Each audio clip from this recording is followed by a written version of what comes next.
Welcome to Burlap Teachers. Enjoy the video. In this video, I will explain how to remove your Hyundai Santa Fe radio. Before we begin, let's gather our essential tools. You'll need a plastic panel removal tool to protect your dashboard, a Phillips head screwdriver, and an 8mm socket. Safety first, so remember to disconnect your vehicle's negative battery terminal. This simple step prevents any electrical issues while you work on your car's audio system. Now, let's start by carefully removing the dash trim. Begin by prying off the lower dash bezel, usually found around the ashtray or a small storage compartment. Next, locate and remove any Phillips head screws that secure the upper radio bezel.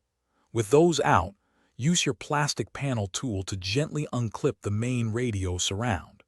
Take your time to avoid scratching any surfaces, as these clips can sometimes be a bit snug. With the trim panels safely out of the way, you'll now have clear access to the radio unit itself. You should see 4 screws, typically 8mm bolts or Phillips head screws, securing the radio in place. Go ahead and remove all 4 of these fasteners. Once they are out, gently pull the radio unit forward, just enough to access the wiring harnesses behind it. Be careful not to pull too hard at this stage. The final step in removing your radio is disconnecting the wiring. On the back of the unit, you'll find several electrical harnesses and the antenna cable.